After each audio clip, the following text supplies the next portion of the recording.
Right. About 75 million years ago, I did my GCSEs, and in English Lit, we covered Old Man in the Sea by Ernest Hemingway. I distinctly remember my English teacher at the time, Mr. Pickering, not Ronnie, saying he hated Ernest Hemingway. That didn't really register to me then, for two reasons, probably. One, I was a kid, I didn't really know the difference between good and bad writing. Or two, I didn't care. I was probably just thinking about going home and playing Fallout. Having read this now, though, Farewell to Arms by Ernest Hemingway, I can say, Mr. Pickering, I understand. This is the worst thing I've ever read. When I covered the most boring book I've ever read, The Last Don by Mario Puzo, I started that video with two prefaces. The first was that I don't go out of my way to read bad books, so me calling that the most boring book I've ever read was looking at a relatively small sample size of at least decent books. That same preface applies here too. Me calling A Farewell to Arms the worst book I've ever read only applies to a relatively small sample size of at least decent books. That doesn't take away from its overall atrociousness, it's just some context. The second preface was, despite The Last Don being the most boring book I've ever read, I said that its author, Mario Puzo, was still a good writer.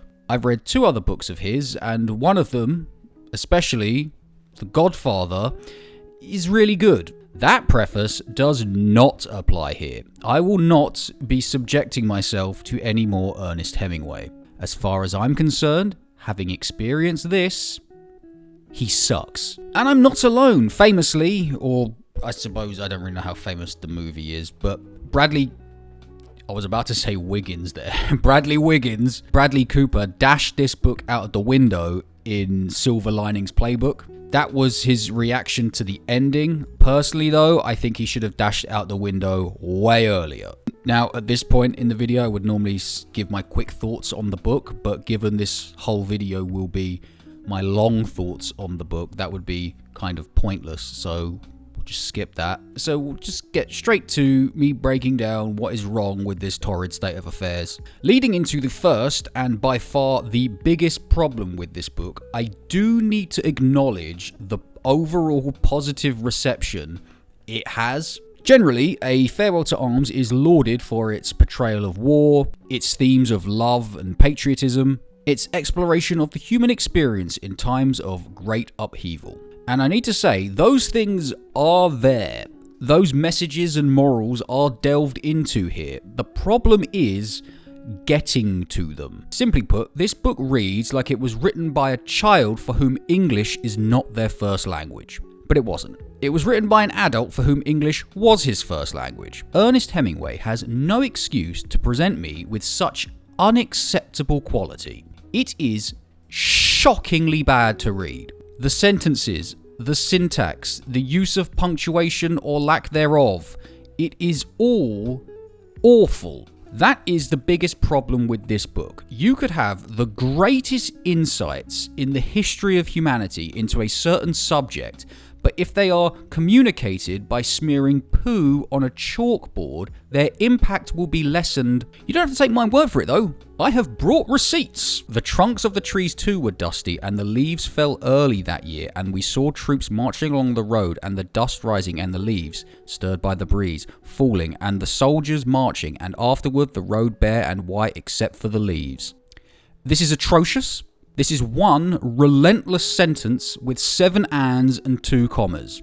Do you see what I mean by this feeling like it was written by a child? It's so bad that in focusing so hard on reading it properly, you kind of miss the meaning of the words. You finally finish the sentence after 9 tries, but what the sentence was actually about is gone. It's in the wind. You might as well have not even bothered. It is basically unreadable, as evident with that being my 7th take of trying to read that sentence. And this is on the first page.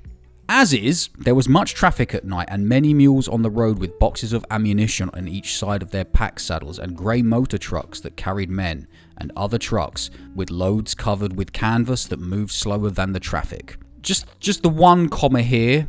but I'd argue we don't need it. The first sentence needed to be like 5 separate sentences, but if Big Ernie was dead set on it being one sentence, we needed a lot more commas. This one, though, a kind of little Oxford comma situation, it doesn't really do anything.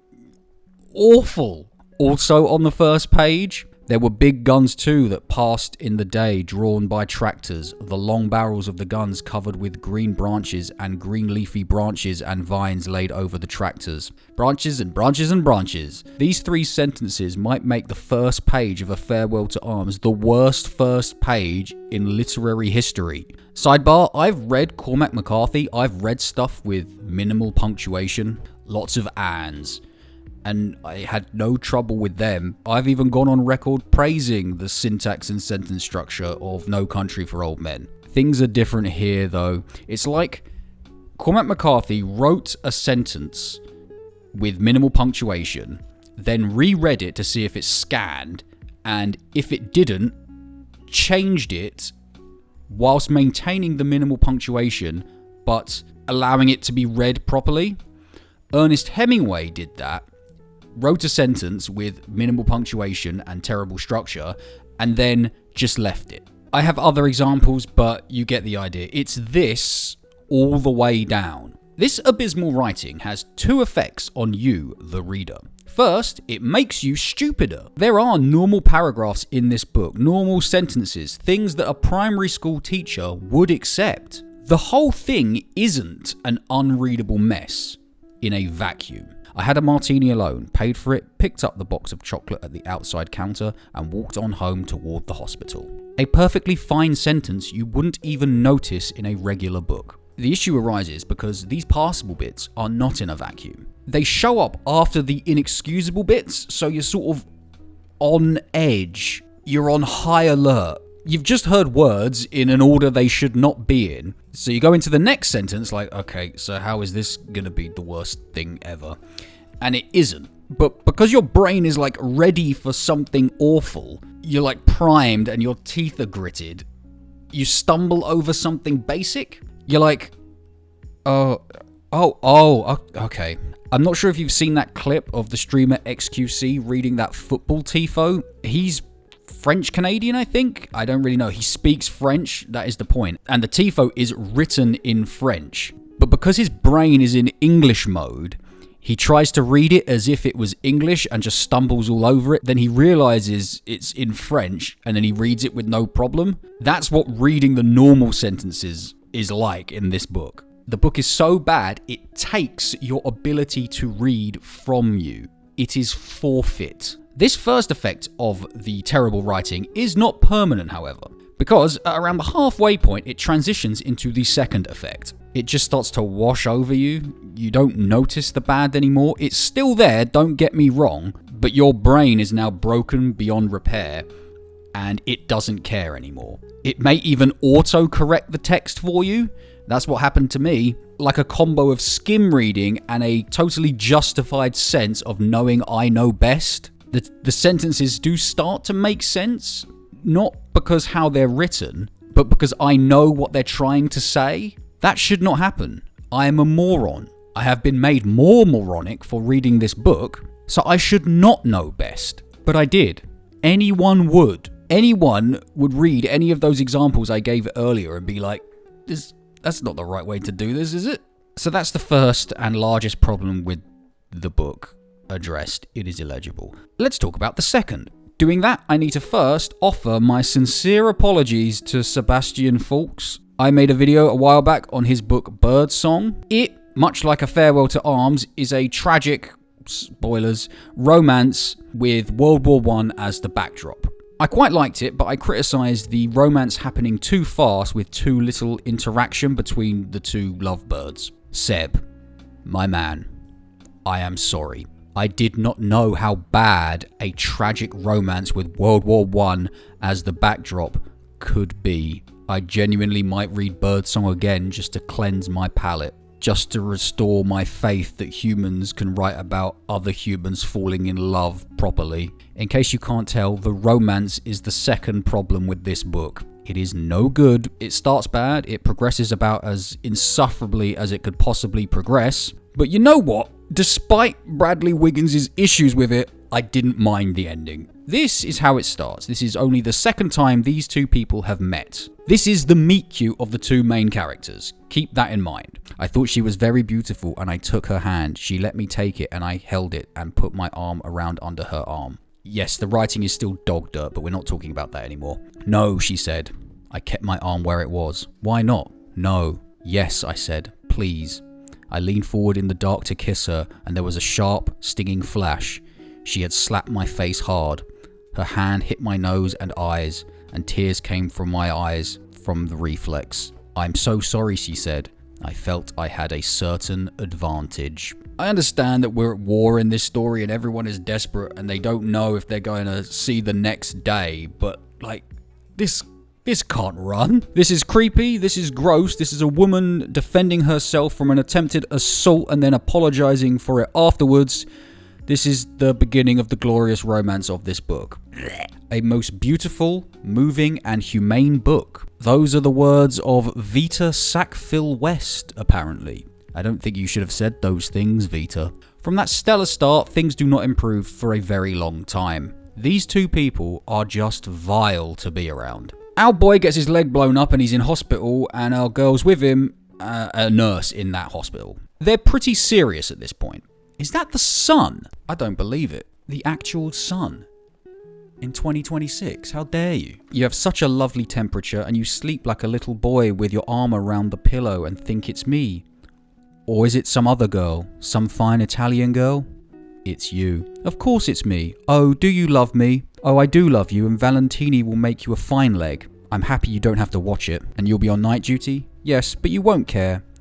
You wait and see. There, darling. Now, you're all cleaned inside and out. Tell me, how many people have you ever loved? Just as our boy is about to get his exploded leg fixed, she pulls her, tell me about every girl you've ever been with. I don't know about you, but I'm rooting for these crazy kids. I'll just say what you wish, and I'll do what you wish, and then you will never want any other girls, will you? She looked at me very happily. I'll do what you want and say what you want, and then I'll be a great success, won't I? Great success. Yes. What would you like me to do now that you're all ready? Come to the bed again. All right, I'll come. Oh, darling, darling, darling, I said. You see, she said, I do anything you want. You're so lovely. I'm afraid I'm not very good at it yet. You're lovely. I want what you want. There isn't me anymore. Just what you want. You sweet. I'm good. Aren't I good? You don't want any other girls, do you? No. You see, I'm good. I do what you want. I'm sure this was scandalous when this book first came out, but my god, Jesus, it is just appalling now. So there's this weird codependency forming, and that's fun. It's what the bulk of their middle section of their relationship is made up of. So that's the start, and that's the middle, that's a no good. But I said I didn't mind the ending. She dies. She gets pregnant, they flee to Switzerland, they have an idyllic little life for a bit, then she dies in childbirth, and the child dies too. I like this because it is something.